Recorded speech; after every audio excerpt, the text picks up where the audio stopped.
Bienvenidos, querida familia Luz a las Naciones, a este tiempo de adoración esta tarde. Quiero hacer una gran bienvenida a los visitantes también que nos visitan por Facebook y YouTube. Pues yo quiero iniciar este tiempo de adoración con una oración. Así, donde tú estés, cierra tus ojos y levanta tus manos en esta tarde.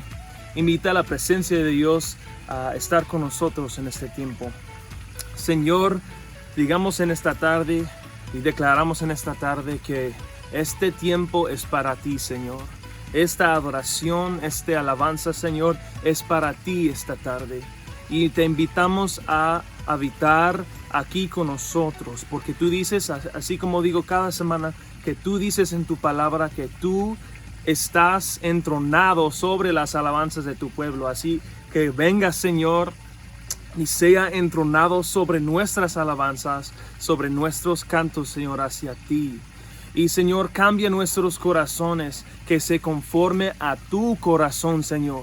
Queremos ser más como tú, Señor. Ayúdanos, Señor, a entregar todo nuestro corazón, no solo una parte, Señor, sino todo nuestro corazón hacia ti. Y que tú tengas toda la gloria y la honra esta tarde, Señor. Jesucristo, te exaltamos. Amén y amén. Ya estamos listos para empezar.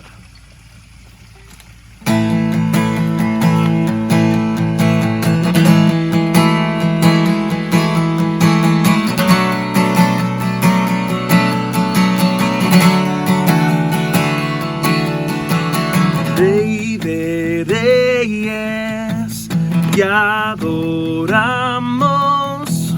tu grandeza, proclamamos. Rey de reyes, soberano, tu victoria celebramos. Eres Jesús, el que dio vida a nuestro corazón. Eres Jesús, el que dio vida a la adoración. Digamos, Rey, Rey de reyes, exaltamos, poderoso en majestad. Eres el camino y la verdad. Rey de reyes, exaltamos, poderoso en majestad. Eres el camino y la verdad. Yeah. Rey de reyes, y adoramos tu grandeza, proclamamos. Rey de reyes, soberano, tu victoria celebramos. Eres Jesús, el que dio vida a nuestro corazón. Eres Jesús, digno de recibir toda adoración. Rey de reyes, exaltamos, poderoso en majestad. Eres el camino y la verdad. Rey de reyes, soberano, poderoso en majestad. Eres el camino y la verdad. No, nadie jamás se podrá igualar a tu poderío y tu majestad. Eres principio y eres final, y para siempre tú reinas. No, nadie jamás se podrá igualar a tu poderío y tu majestad. Eres principio y eres final, y para siempre tú reinas. No, nadie jamás se podrá igualar a tu poderío y tu majestad. Eres principio y eres final, y para siempre tú reinas. Rey de reyes, te exaltamos,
llena, Señor.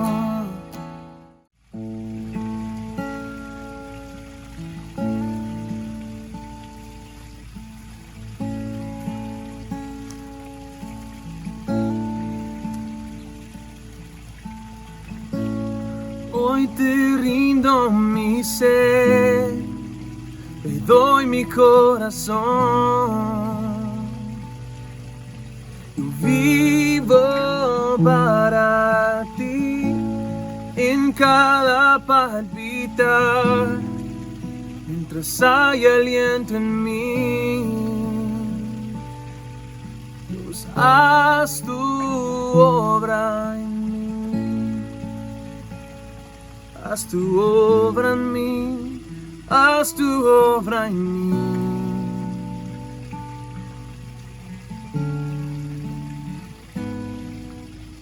Este es mi deseo, honrarte a ti con todo mi ser. Te adoraré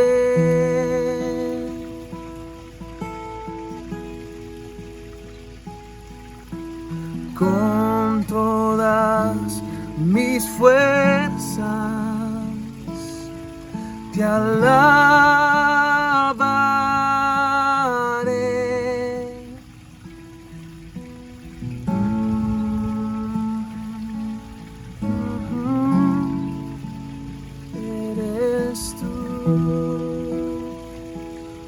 Digno eres tú, hoy te rindo. Hoy te rindo mi ser, te doy mi corazón. Yo vivo para ti en cada palpitar, mientras hay aliento en mí.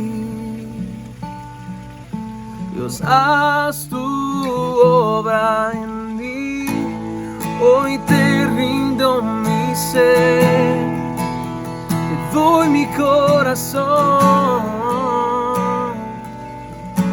Yo vivo para ti en cada palpitar, mientras hay aliento en mí.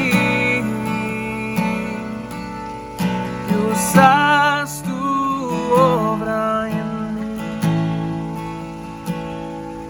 Haz tu obra en mí, haz tu obra en mí. Canta eso conmigo. Que haz tu obra en mí, haz tu obra en mí, haz tu obra en mí, Señor. Para siempre,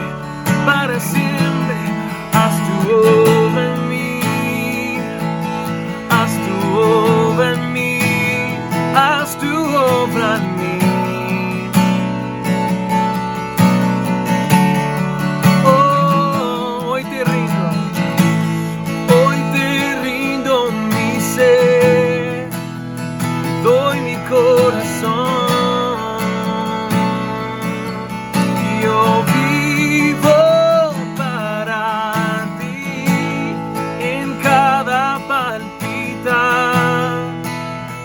Hay aliento en mí. Dios, haz tu obra en mí. Haz tu obra en mí, haz tu obra en mí. Mi corazón tuyo es, Señor, tuyo es, Señor, completamente para ti. Te adoro con todo mi ser, con todo mi ser, Señor. Te adoro a ti. Una vez más, hoy te rindo. Todos juntos cantamos. Hoy te rindo mi ser, doy mi mi corazón. Yo vivo para ti en cada palpitar, mientras hay aliento en mí. Dios, haz tu obra en mí. Señor, en esta tarde te pedimos que haz tu obra en nosotros. Sé que muchas veces de los problemas que vemos en la vida nos distraímos nos distrae de lo que tú quieres hacer en nuestra vida, la obra que tú quieres hacer en nuestra vida, el poder que quieres funcionar a través de nuestra vida. Queremos enfocar en lo que tú quieres, Señor, tu voluntad para nosotros, Señor. Cambia nuestro corazón, Señor, que sea completamente para ti, Señor. Que te damos toda la gloria, Señor, en el nombre de Jesucristo. Amén y amén. Bienvenido a casa. En la casa de Dios estaré por largos días. Un día dentro de la casa de Dios es mejor que 1000 fuera de ella. Déjame decirte por qué estás aquí, por qué estás aquí. Estás aquí para hacer sal. Estás aquí para hacer sal y traer los maravillosos sabores de Dios a la tierra. Estás aquí para hacer luz. Estás aquí para hacer luz y mostrar los colores de Dios en el mundo. Dios no es un secreto. No es un secreto. Dios no es un secreto para ser guardado. Vamos a publicarlo. Vamos a publicarlo como una casa en la cima de una colina. La montaña de la casa de Dios será la más alta de todas. La iglesia siempre será mi casa. Mi casa Mi casa. Mi casa. Mi casa. es donde siempre quiero estar y estoy aquí para bien.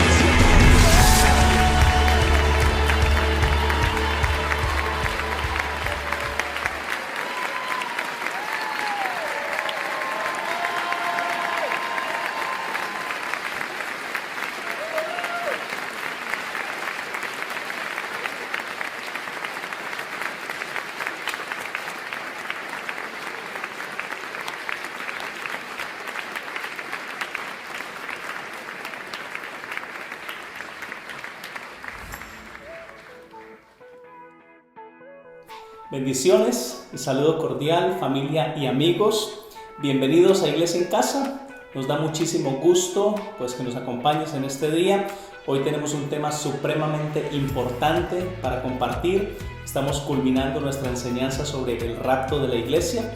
Así que por favor dame toda tu atención, ten tu Biblia en mano y tu corazón bien dispuesto para recibir lo que Dios hoy nos habla por medio de su palabra. Vamos a orar. Padre, gracias por tu palabra. Ilumínanos, danos entendimiento y claridad en este día. Y por favor, ayúdanos a comprender lo que hoy nos hablas y a mantenernos fieles a tus palabras. Te lo pedimos en el nombre de Jesús. Amén. Bueno, las 2 semanas anteriores hemos estado estudiando sobre la doctrina bíblica del rapto o arrebatamiento de la iglesia de Jesucristo. Estudiamos la forma en que este evento iba a ocurrir y es de la siguiente manera. Quiero hacer un breve resumen. Jesús desciende de su trono en el cielo hasta nuestra atmósfera, es decir, las nubes, no desciende hasta la tierra. Luego un arcángel es comisionado por Jesús para dar la voz de orden para que inicie el proceso del rapto. Un sonido de trompeta anunciará. En ese momento, los cristianos que murieron desde el establecimiento de la iglesia en el primer siglo hasta nuestros días resucitarán físicamente de sus tumbas. En un instante, sus cuerpos corruptos serán transformados en cuerpos aptos para ingresar al cielo. Seguidamente, todos los cristianos fieles que estemos vivos en ese momento, igualmente seremos levantados y nuestros cuerpos transformados para reunirnos con los resucitados y con el Señor Jesús en las nubes. Ahora viene la pregunta, ¿qué sucederá con nuestros cuerpos en el momento del rapto de la iglesia? Bueno, el apóstol Pablo nos da una clara explicación sobre este tema en su primera carta a los Corintios, en el capítulo 15, en el cual nos habla del cambio de la naturaleza del cuerpo, tanto de los vivos arrebatados como de los muertos resucitados. Veamos, ahí en 1 Corintios capítulo 15, versos 50 al 58, dice: les declaro, hermanos, que el cuerpo mortal no puede heredar el reino de Dios, ni lo corruptible puede heredar lo incorruptible. Pablo está diciendo, en este pasaje, está diciendo que el cuerpo tal como lo tenemos no es apto para entrar en la eternidad.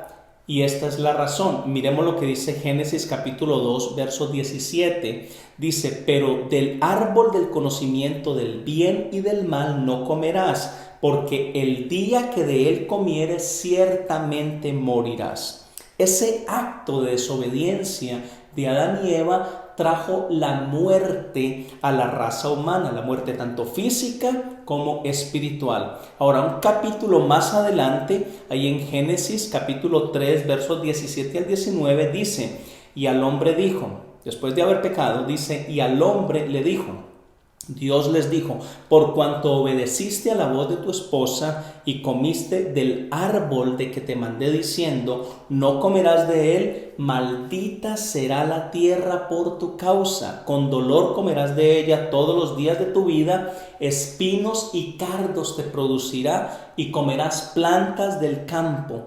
Con el sudor de tu rostro comerás el pan hasta que vuelvas a la tierra, porque de ella fuiste tomado, pues polvo eres y al polvo volverás. Entonces, a causa del pecado, el hombre está destinado a la corrupción física y a la muerte.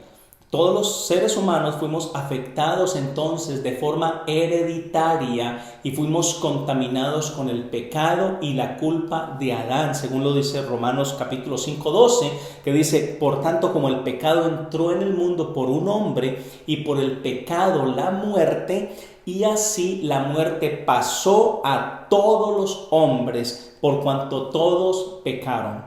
Entonces el ser humano está condenado a la muerte física, pues su cuerpo está sujeto a corrupción y mortalidad. La naturaleza pecaminosa está en él y los resultados del pecado son evidentes en la muerte de su cuerpo físico. Así que este cuerpo que está sujeto al pecado y a la muerte y a la corrupción no puede entrar en un estado eterno. Así que es necesario que ese cuerpo sea transformado, ya sea por resurrección o por traslación, antes de poder ingresar a la eternidad.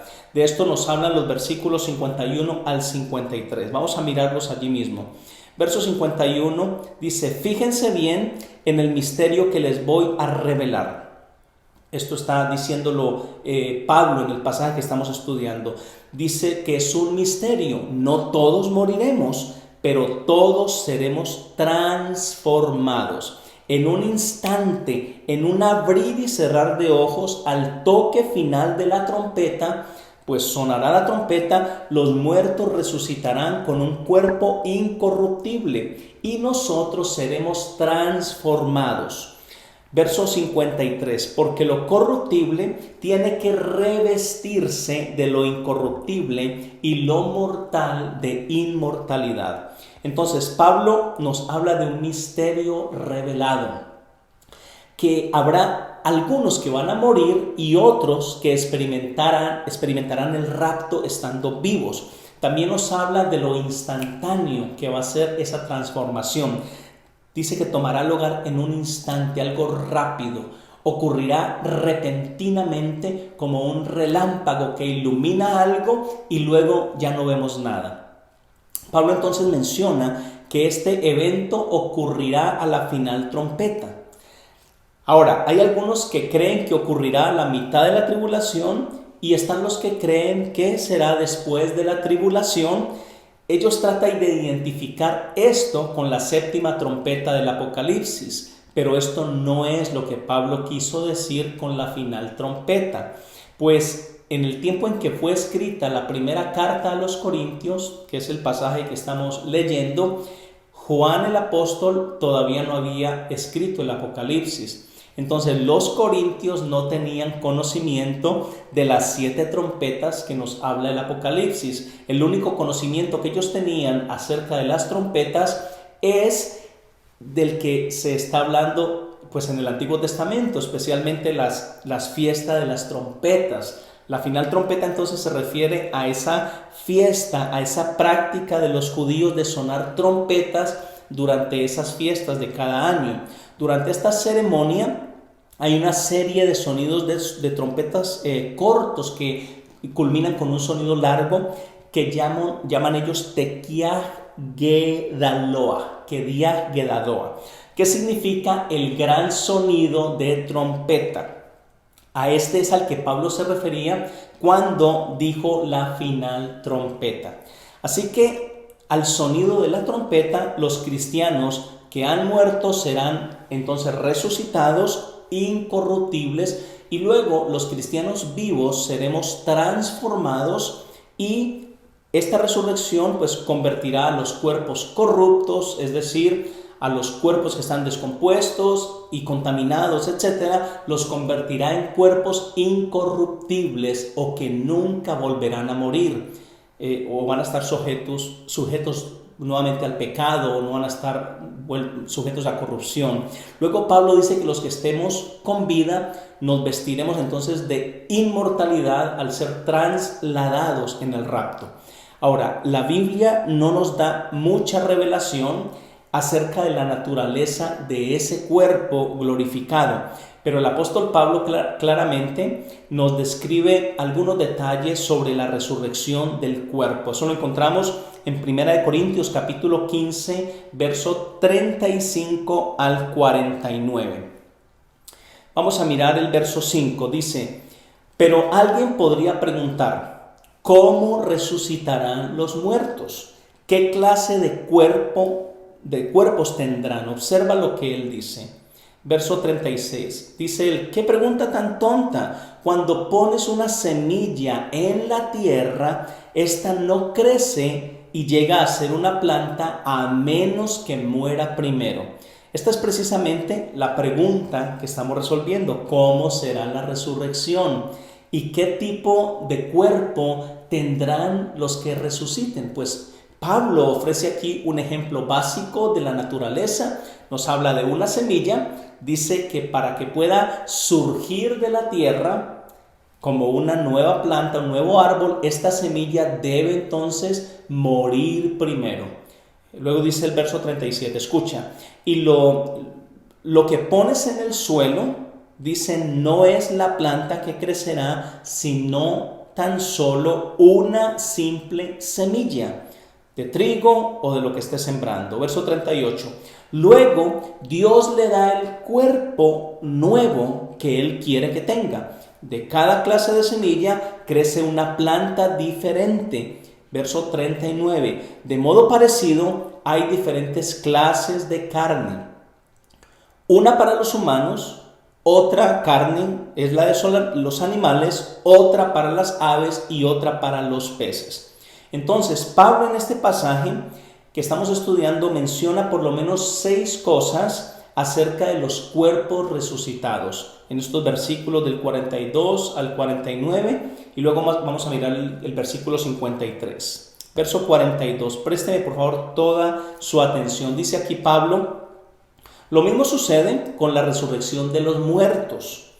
Cuando morimos, nuestros cuerpos terrenales son plantados en la tierra. Recuerde por favor la explicación que él dio de la semilla, muy simple y muy sencilla. Dice: nuestros cuerpos terrenales al momento de morir son plantados en la tierra, pero serán resucitados para que vivan por siempre. 43, nuestros cuerpos son enterrados en deshonra, pero serán resucitados en gloria. Son enterrados en debilidad, pero serán resucitados en fuerza. Son enterrados como cuerpos humanos naturales, pero serán resucitados como cuerpos espirituales. Pues así como hay cuerpos naturales, también hay cuerpos espirituales. Verso 45. Las Escrituras nos dicen que el primer hombre, Adán, se convirtió en un ser viviente, pero el último Adán, es decir, Cristo, es un espíritu que da vida. Verso 46. Lo que primero viene es el cuerpo natural y más tarde viene el cuerpo espiritual. Verso 47. Adán, el primer hombre, fue tomado del polvo de la tierra, mientras que Cristo, el segundo hombre, vino del cielo. Los que son terrenales son como el hombre terrenal y los que son celestiales son como el hombre celestial. Verso 49. Al igual que ahora somos como el hombre terrenal, algún día seremos como el hombre celestial. Ahora miremos el 53. Pues nuestros cuerpos mortales tienen que ser transformados en cuerpos que nunca morirán. Nuestros cuerpos mortales deben ser transformados en cuerpos inmortales. Entonces Pablo nos dice que primeramente ese cuerpo resucitado es incorruptible. Quiere decir imperecedero, un cuerpo eterno. Nada lo podrá dañar ni destruir. No hay tal cosa como que lo que hablan algunas sectas o religiones, que el cuerpo humano y el alma, la persona que muere, desaparece, queda aniquilada su alma y todo desaparece al momento de morir. No, eso es mentira. Tú y yo somos eternos. Ahora, en segundo lugar, dice que es un cuerpo glorificado. En otras palabras, es un cuerpo elevado a otro nivel, el cuerpo resucitado. En tercer lugar, nos dice Pablo que ese cuerpo resucitado será envuelto en ese poder de la resurrección. Estamos hablando de los cuerpos resucitados, ¿no? Un cuerpo investido, rodeado del poder de la resurrección, semejante al de Cristo cuando fue resucitado. Está en Filipenses 3:21. Ahora, en cuarto lugar, será un cuerpo espiritual totalmente diferente al cuerpo terrenal. En quinto lugar, será un cuerpo celestial, es decir, un cuerpo que será apto para poder ingresar a la eternidad. Y en sexto lugar, será un cuerpo inmortal, es decir, que nunca podrá destruirse, será imperecedero, será eterno. Ahora, la verdad es que no tenemos muchos detalles en la Biblia acerca de este tema, más de lo que Pablo nos dice en estos escritos, pero tenemos algunas pistas muy interesantes al mirar algunos pasajes sobre la resurrección de Jesús y la transformación de su cuerpo en el momento de la resurrección. Aclaramos que Jesucristo es Dios, pero también fue 100% hombre. Así que es posible que algo similar suceda con los cuerpos de los resucitados, aunque no lo podemos asegurar totalmente. Ahora, como ejemplo, la voz del Mesías, del Señor resucitado, como ejemplo de lo que puede suceder con los resucitados, la voz de él fue reconocida como la misma que tenía antes de su muerte y en su resurrección. Eso lo encontramos en Juan 20:16, cuando María Magdalena está junto al sepulcro y Jesús la llama por su nombre, le dice María, y ella se voltea y le dice Maestro. Ella reconoció su voz. También sus cualidades físicas fueron reconocidas, aunque no siempre fueron inmediatamente. Juan capítulo 20, verso 26 al 29, y luego capítulo 21, verso 7, encontramos en esos dos pasajes a los discípulos que están encerrados en un lugar y ellos reconocieron cuando Jesús llegó. Luego Juan y Pedro están en la barca, Jesús está en la playa y ellos reconocen a Jesús. Juan le dice a Pedro, es el Señor, y eso fue después de haber resucitado. Ellos lo reconocieron. Entonces ese cuerpo tenía ciertas cualidades físicas similares cuando era un cuerpo terrenal antes de ser resucitado. Ahora, también es un cuerpo real. El cuerpo resucitado era un cuerpo de carne y hueso, no era un espíritu, no era una alma que estaba por ahí volando. Era un cuerpo que se podía abrazar, tocar, palpar. Eso lo encontramos en Juan capítulo 20, verso 26 y hasta el verso 29.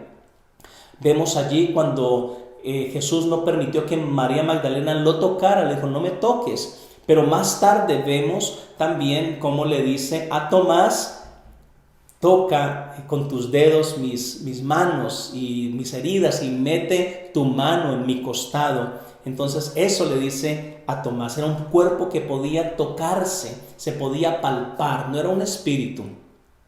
También el Mesías resucitado, cuando Jesús resucitó, podía aparecer y desaparecer repentinamente. Ese cuerpo podría materializarse y desmaterializarse.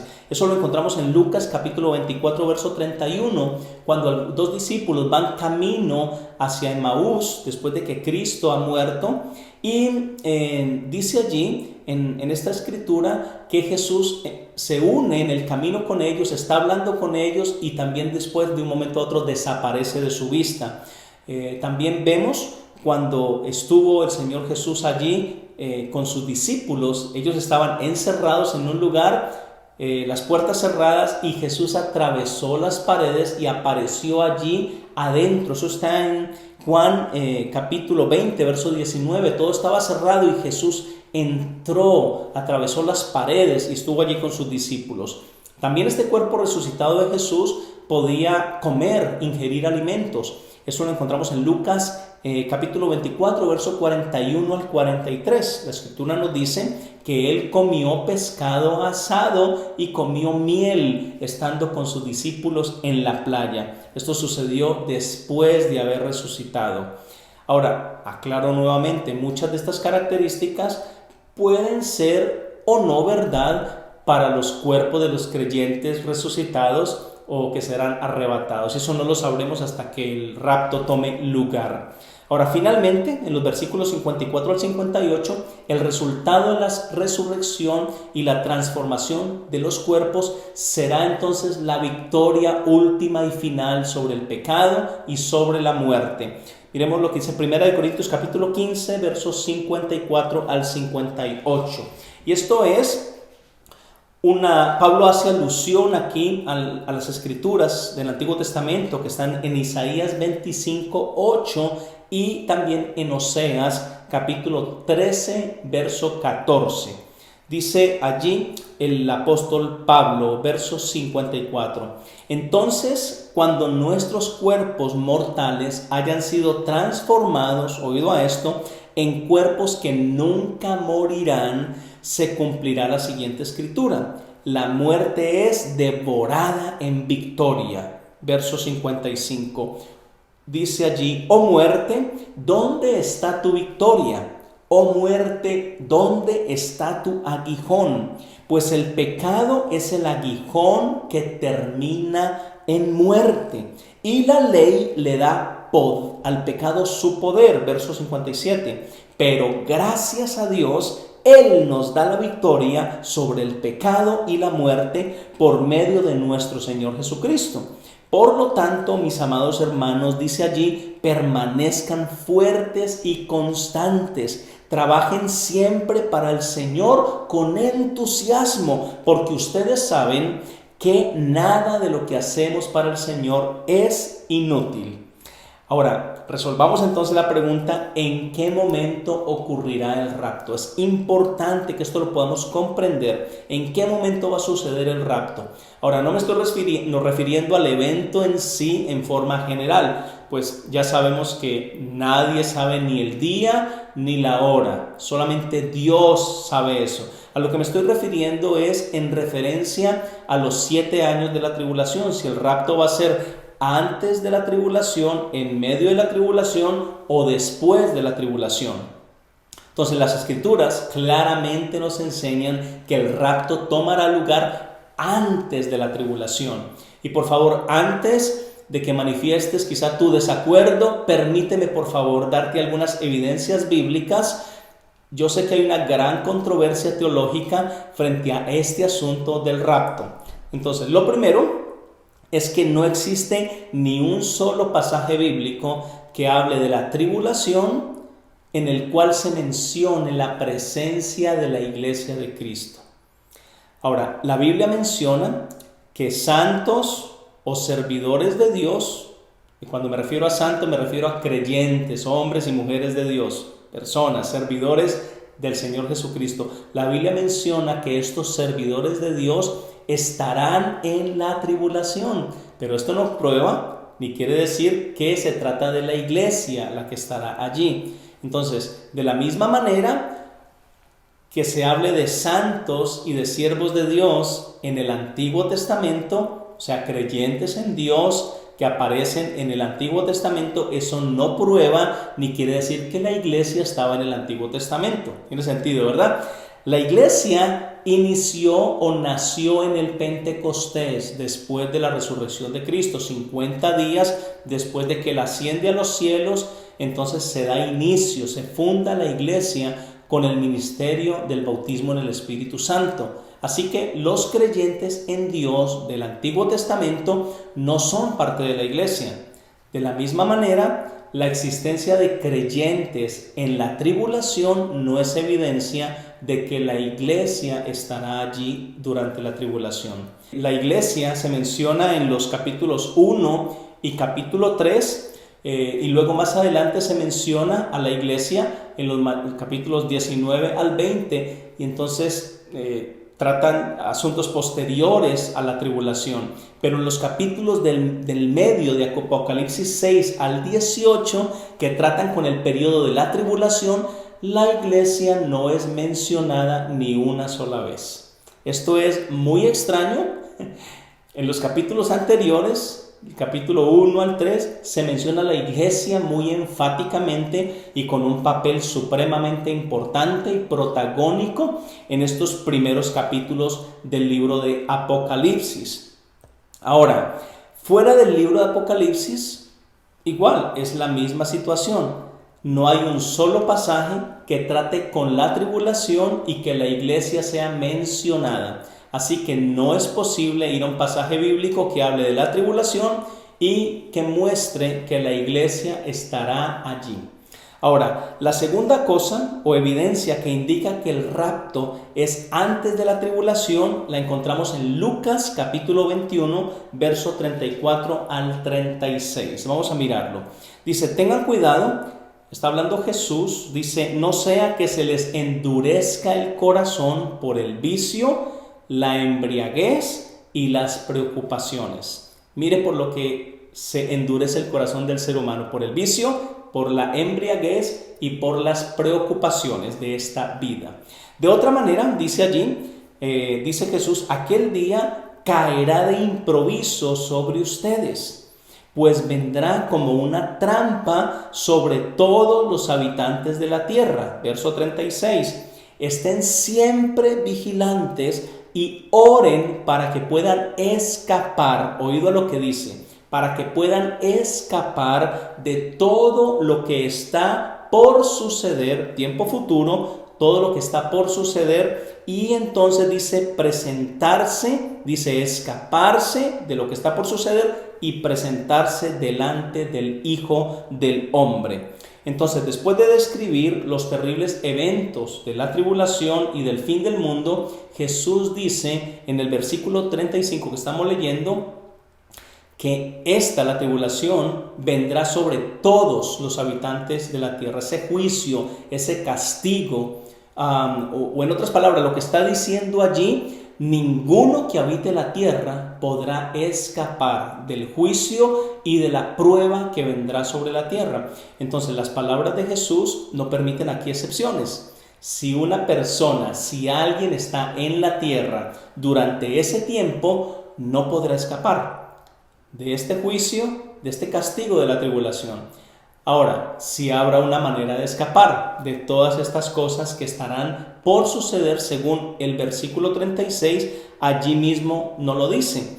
Dice, lógicamente, obviamente será no permaneciendo en la tierra durante este tiempo. Esa será la manera de no pasar por la tribulación, no estar en la tierra durante ese tiempo. Así que para poder escapar de esas cosas es necesario, lógicamente, ser un creyente en Jesucristo. Él lo dice allí claramente, para que puedan escapar y presentarse delante del Hijo del Hombre, dice, lo cual no será obviamente en la tierra. Eso será lo que pasará en el rapto, en las nubes, como lo muestra Juan 14, 1 al 3 y 1 de Tesalonicenses 4, 13, 18, donde dice que los creyentes son arrebatados de la tierra para presentarse delante del Señor Jesucristo. Ahora, la tercera evidencia está en otro pasaje muy específico que enseña la liberación antes del tiempo de la tribulación. Lo encontramos en 1 de Tesalonicenses capítulo 1 y del versículo 9 al 10. Vamos a mirar el versículo 9. Dice, ellos mismos cuentan de lo bien que ustedes nos recibieron y de cómo se convirtieron a Dios dejando los ídolos para servir al Dios vivo y verdadero. Observe cómo una persona realmente se convierte genuinamente a Dios. Dice, dejando los ídolos, o sea, las cosas en que creían, ídolos, muñecos, ajenos a la voluntad de Dios, dejando todo eso para servir al Dios vivo y verdadero. Versículo 10, y esperar del cielo a Jesús, esperar del cielo a Jesús, su Hijo, a quien resucitó, que nos libra del castigo venidero. Allí dice claramente el apóstol Pablo que Jesús va a librar a su iglesia del castigo que vendrá. Las palabras finales de este pasaje entonces son bien cruciales. La iglesia de Tesalónica, a la cual estaba escribiendo el apóstol Pablo, dice allí que esperaba el regreso del Mesías, que vendría a liberarlos de la ira venidera. La palabra castigo allí generalmente es usada como el castigo de Dios contra el pecado, como lo vemos en Romanos capítulo 1, verso 18, y también en el tiempo del castigo de la gran tribulación. Eso lo encontramos en Apocalipsis, se usa esa palabra, ira, castigo, está en Apocalipsis capítulo 6, verso 17, también el capítulo 14, verso 10, capítulo 15, verso 1 y capítulo 16, versículo 1. Aquí la palabra, en estos pasajes, la palabra castigo está en tiempo futuro, así que no puede referirse a la ira o al castigo común de Dios en contra del pecado. Este pasaje tampoco se refiere al infierno ni al lago de fuego, ya que debido a la salvación que Dios nos ha otorgado, nosotros los creyentes ya hemos sido redimidos, hemos sido salvados del infierno, no tenemos que ir allá. Entonces Jesús no vendrá para salvar del infierno o del lago de fuego a la iglesia, porque el Señor ya la salvó en la cruz. Así que el castigo o ira de la que será librada la iglesia es la ira o el castigo de la gran tribulación. Dice allí que Él viene con el propósito específico de liberar a la iglesia de ese padecimiento, castigo que ha de venir sobre la tierra durante el periodo de la gran tribulación. Entonces los creyentes en Cristo tenemos esa garantía de la liberación de ambos, del castigo general contra el pecado, que está en Romanos capítulo 5, 9, donde dice que justificados por su sangre seremos salvos del castigo de Dios y también seremos liberados del castigo de la tribulación. Eso lo leímos en 1 de Tesalonicenses 1, capítulo 5, verso 1 al 10. Ahora, la cuarta evidencia se trata del tiempo del rapto. Está en Tesalonicenses, 1 de Tesalonicenses, capítulo 5, versículo 1 al verso 10. Vamos al versículo 9, vamos a leer el verso 9. Pues Dios no nos destinó, nuevamente dice, pues Dios no nos destinó a sufrir el castigo. Escucha esto. Dice, sino a recibir la salvación, no nos destinó a sufrir el castigo. Está hablando aquí el apóstol Pablo a la iglesia. Dice, Dios no nos destinó a sufrir el castigo, sino a recibir la salvación por medio de nuestro Señor Jesucristo. Verso 10, dice, Él murió por nosotros para que en la vida o en la muerte vivamos junto a Él. Entonces Pablo dice claramente que la iglesia no ha sido destinada al castigo, sino para que estando vivos los que serán arrebatados o estando muertos los que serán resucitados, entonces estemos con Él en su presencia. Ahora, al inicio de este capítulo, de este pasaje que estamos leyendo, en el verso 1 en adelante, Pablo dice aquí, ahora bien, hermanos, porque ya saben que el día del Señor llegará como ladrón en la noche. Cuando estén diciendo, oído a esto, cuando estén diciendo en la tierra, los gobiernos, las naciones, estén diciendo paz y seguridad, vendrá de improviso, repentinamente, dice, vendrá sobre ellos la destrucción. Como le llegan a una mujer encinta los dolores de parto, de ninguna manera podrán escapar. Entonces, aquí hay algunos detalles importantes. Cuando llegue ese momento, dice que será de improviso, como un ladrón en la noche.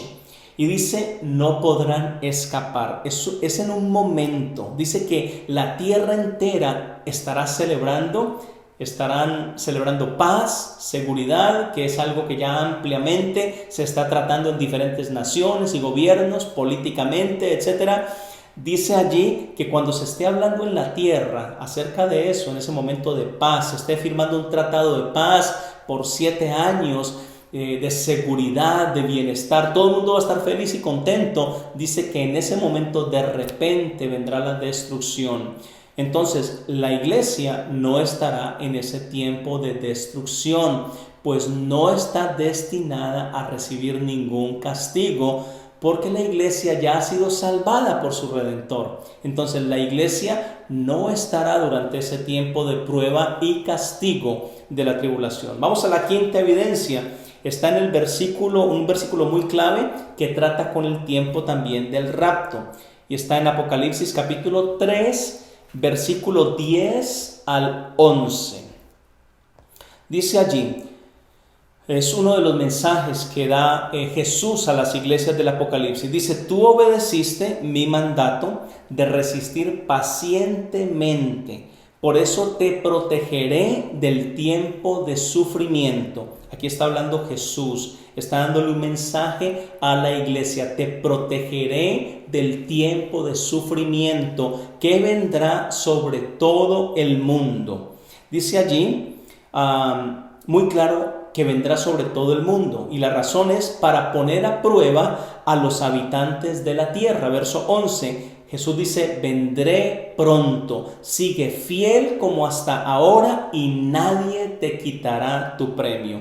Entonces, en este pasaje a la iglesia se le da la promesa de que será guardada, que será protegida de ese tiempo de sufrimiento que ha de venir sobre la tierra. En este contexto, en el libro de Apocalipsis, se encuentra la tribulación. Está hablando de los capítulos 6 al 19, es el periodo de prueba, de castigo, de tiempo de la tribulación, de sufrimiento, de angustia, desastres naturales, cataclismos que van a suceder. Ese es tiempo de prueba y sufrimiento que va a venir sobre toda la tierra. Entonces, es de ese tiempo de prueba del que la iglesia será guardada según lo que dice Jesús en este pasaje. Esto quiere decir entonces que la iglesia será removida antes de que la tribulación acontezca. Entonces, la Biblia nos dice que durante la tribulación hay muchos creyentes o santos, servidores del Señor, que van a morir. Cantidad de creyentes van a morir. Eso lo menciona Apocalipsis. Quiero mencionar los pasajes para que tú los puedas buscar más adelante. Dice Apocalipsis capítulo 6, verso 9 al 11, Apocalipsis 11, versículo 7, Apocalipsis 12, verso 11, Apocalipsis 15, verso 15, capítulo 14, verso 13, capítulo 17, verso 6 y capítulo 18, verso 24. Ahí en estos pasajes nos habla de la muerte de muchos creyentes durante el tiempo de la tribulación.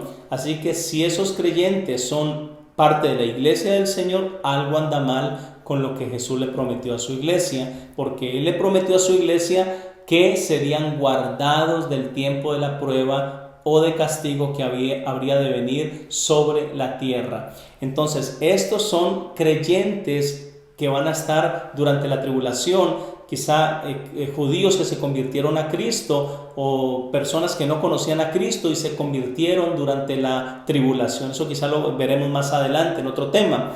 Pero todos estos pasajes de las Escrituras nos dicen que la iglesia será removida antes de que venga la ira y el castigo del día del Señor en la tribulación. Eso significa que la iglesia entonces será removida en el rapto. Hay mucha evidencia que prueba que el rapto será pre o antes de la tribulación. El rapto entonces será algo inminente. Eso quiere decir que sucederá en cualquier momento. Cada segundo que pasa, cada día que pasa, nos acercamos más y más a ese momento. Necesitamos urgentemente entregar nuestras vidas a Dios, no a una religión, no a una vida religiosa sin sentido. Necesitamos comenzar a vivir vidas diferentes, desechar costumbres, comportamientos, pecados, cosas que no nos permiten estar en paz con Dios. Aquí el apóstol Pablo en la Escritura nos insta con gran urgencia porque el tiempo se acaba. En Romanos capítulo 13, verso 11 al 12, nos habla de la redención de nuestro cuerpo y que esto es visto como algo que viene muy cerca, está muy cerca. Dice allí, es bueno que hagan esto que les digo, porque estamos viviendo en una época muy importante. Es tiempo de despertar del sueño, porque nuestra salvación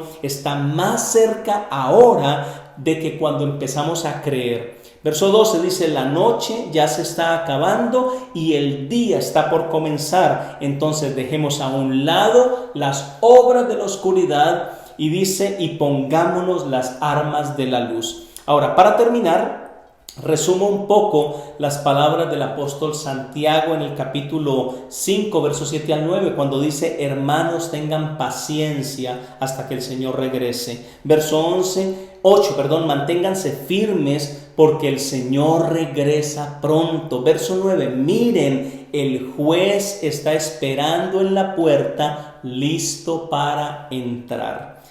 Entonces, mis amados, la venida del Señor es vista por muchas personas como algo que está a la puerta, que está muy pronto a suceder, algo que va a suceder de repente, en cualquier momento. Así que no es tiempo de jugar al cristiano y tratar de ser buena gente. Cristo viene por creyentes de verdad, discípulos entregados, consagrados a Él. Viene por una iglesia sin mancha, sin arruga, sin contaminación. Y esto no quiere decir perfección. Esto quiere decir una iglesia que está vestida del Señor Jesucristo, que está sumergida, bautizada en el Señor.